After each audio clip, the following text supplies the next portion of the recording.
ci ñetteelu ponk jëm ci wàllum actualité ci seen émission le round-up de l'actualité fii ci Sunugal 24 bokk na ci aussi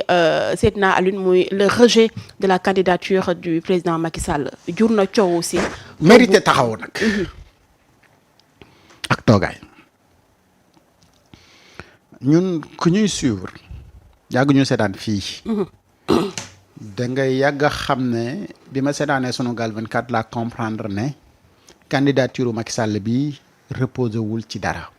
te amul benn sens pour mu mën a nekk secrétaire général bu des Nations Unies bu organisation des Nations Unies ñu waxoon ne d'abord le profil de Macky Sall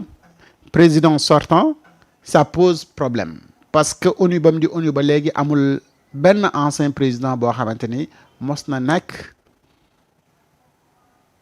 secrétaire général bu ONU parce que tout simplement ONU dafa ñëw pour régler des problèmes entre les pays et chaque président booy quitter sa pouvoir sa dëkk c'est parce que dafa am ñu nga xamante ni dañ la contre donc régime bi nga xamante ni moom moo fay nekk soit da nga leen contre wala da nga am benn gite ngas ak ñoom te dañu am lu nga xamante ni daf leen concerné te yow munoo pour régulier adduna yëpp ci ay conflits yi nga xamante ni moom moo fay am te yow dëkk bi nga jógee rek am na ay comptes yoo fa war a rendre parce que quand même le problème ce n'est pas Macky Sall en tant que sénégalais bu bëgg nekk secrétaire général bu ONU gis nga loolu bul fàtte ne Abdou Diouf ginnaaw bi mu nekkee président ba pare nekkoon na fi secrétaire général bu les francophonie les sénégalais amuñu woon problème boobu parce que tout simplement dañu jàpp ne c'était des histoires politiques entre Abdou Diouf ak Abdoulaye Wade quelque part mais le problème de Macky Sall ce n'est pas un problème de Macky Sall ak problème Ousmane Sonko tout simplement le problème de Macky Sall ak le Sénégal wala les sénégalais mooy Macky Sall dafa am problème ak les sénégalais avec la population sénégalaise. Et que cette population-là moom mooy réclamer que Macky Sall rendre compte avant muy occuper poste bu mu manti doon ci àdduna pour la première fois sénégalais yi am taxawaay bi ñu am ni ci la candidature contre la candidature d'un sénégalais ci benn poste stratégique parce que ñun ñëpp ñu xam la wala ñu ñàkk la xam bu ñu demee fu ñu manti dem ci àdduna on se présente ne sénégalais lañ ñu ne pourtant fii ki yor responsabilité yi gën a kawe c'est un sénégalais dañuy am fierté même buñ ko xamulee mais le fait que mu nekk sénégalais loolu mais waxatuma la ak poste bu nga xamante ni boo ko nekkee àdduna yëpp dinañu xam ne yow ci bërëb bii nga jógee un petit pays comme le Sénégal 18 millions de sénégalais mais ñëpp ñu nga xamante ni ay nit lañ ay intellectuels yu ràññeeku kay bëgg nañu ne fu ñu mën ci dem ci àdduna ñu ne wéy foo jógee mais bu boobaa kenn du dootul laaj sax foo jógee ok you from Sénégal West Africa the country of Macky Sall bu fekkee ne moom moo nekk secrétaire général bu ONU xam nga déjà def na la promotion du Sénégal pourquoi les Sénégalais se disent non ñun bëgguñu nag mu nekk secrétaire général bu ONU mais dañu bëgg mu ñëw rendre compte d'abord yow sa candidature sa dëkk si boppam porté wul la candidature mais mieux ñi nga xamante ni ñoom ñooy Union africaine mooy kuréel gi yor dëkk yi nekk Afrique ñoom itamit dañu lànk ne porté wuñ sa candidature mais ci biir dëkk yooyu dafa am dëkk yu nga xamante ni dañu nekk ci conflit te yow da nga ne dañu lay ñëw pour nga régler ay conflits yi nekk ci àdduna bi ndax xam nga loolu également c'est significatif parce que bu fekkee ne am na ay dëkk yu nga xam ne dañu nekk ci conflit te yow dañ la war a tabb pour nga régler ay conflit te dëkk yooyu ñoom ànduñu si yow nga nekk secrétaire général bu ONU mais amoo benn sens pour nga nekk secrétaire général bu ONU man sama gëm-gëm dama ko yàgg a toog fii wax ne Macky Sall veut nous faire comprendre autre chose mooy que ni au lieu sénégalais yi tal ne Macky Sall dafa war a ñëw mu am réduction des comptes parce que dañ ko war a poursuivre Assemblée nationale dafa war a activer son dossier pour mu ñëw rendre compte aux Sénégalais ci passage bi nga xamante ni def na ko fi surtout de 2021 ba 2023 il y a plus de 80 morts yi nga xamante ni dafa nekk sous sa responsabilité pour mu rendre compte pour mu divertir nit ñi pour ñuy wax ci leneen Et aujourd'hui, depuis tout ce temps, il a réussi quand même. Les gens parlent de sa candidature à l'ONU.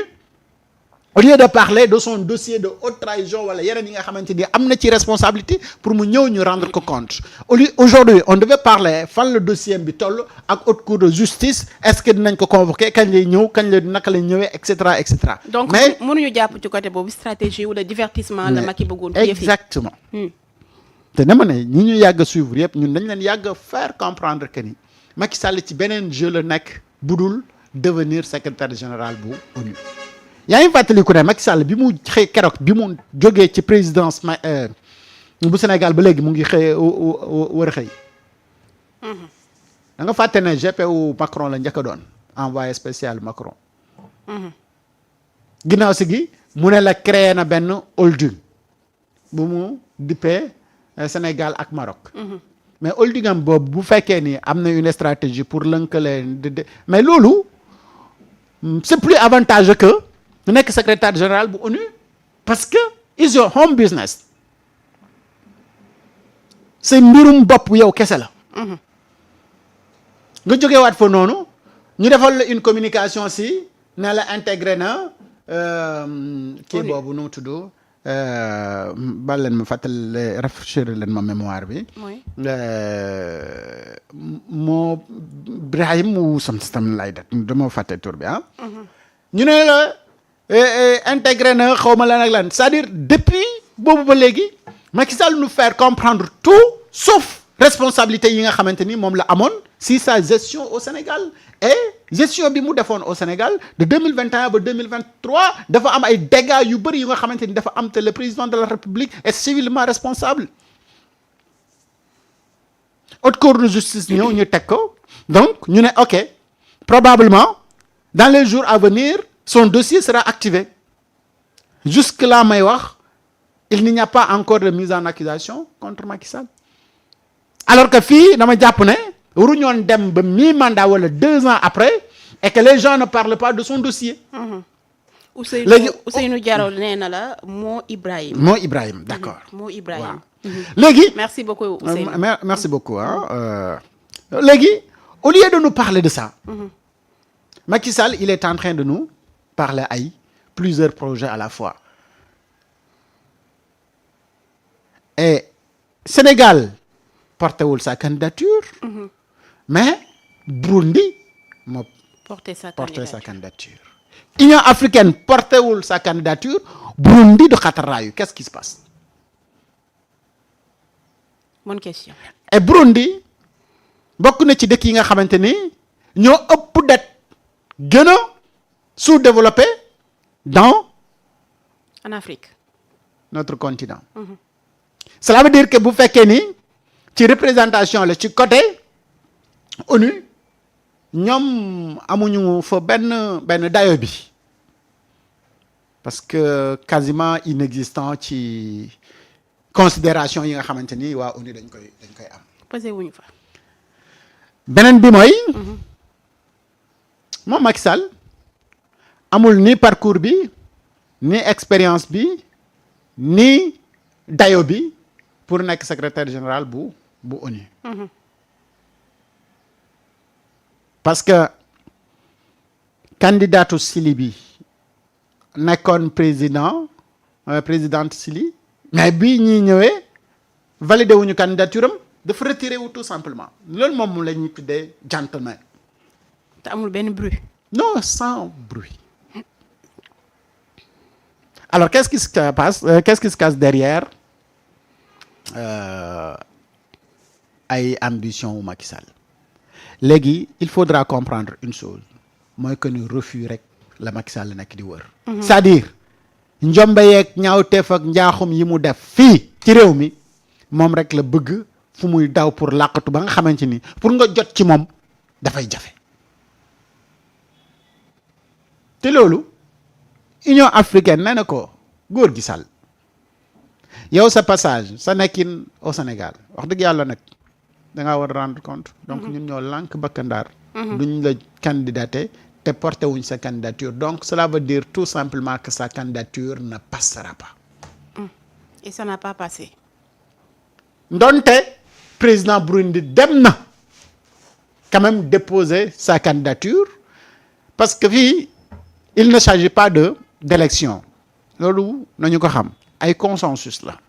mais que faaw ñu yebal la faaw gars yi nangu nga nekk fa ñu waxtaanee ko ba ñi nga xam ne ñoo am droit de veto ñooñu nangu ne profil bii mooy profil bi ñu jàpp ne moom moo gën te profil boobu ñi nga xamante ni ñoom ñoo ko war a njëkk a présenté ñooñu ñoo ne ànduñu ci profil boobu. donte am na ab dëkk bu nga xamante ni ñëw na teg ko fa waaye ñun bëgguñu kooku teewal Afrique. comme Afrique nanguwul pour ñu teewal leen mais ñooñu informé nañu ca siège ba nga xam ne fa la Union africaine nekk fële ca Addis Abeba wax kilifa ya fa nekk ne. ñaar fukki dëkk yi bokk ci Union africaine lànk nañ bakkandaar ci biir dëkk yooyu dafa am dëkk yu nga xamante ni actuellement dafa am ay conflit politique te dëkk yooyu noonu seen désaccord ci Macky Sall la nekk candidat dafa am lu muy signifier parce que bu fekkee ni da nga war a ñëw régler ab xuloo dox tànk jàmm diggante man ak Fatima. Fatima lànk ne kooku ñu choisir pour mu dox tànk jàmm moom du wax ak moom. boo bëggee jàmm foofu nag da ngay wuti keneen donc du ndaw loolu la ñuy yebal pour ñu comprendre ko noonu mooy que ni donc Macky Sall n'a aucune chance pour mu nekk secrétaire général bu ONU lii nag may wax ni du tey laa koy door a wax li ma ko commencé wax yàgg na te dama jàpp ne def nañ sur plusieurs arguments pour montrer que Macky Sall nekkul lu dul di manipuler ak fexe nu mu yàggalee ab jël rek mais ci opposition bi aussi ci opposition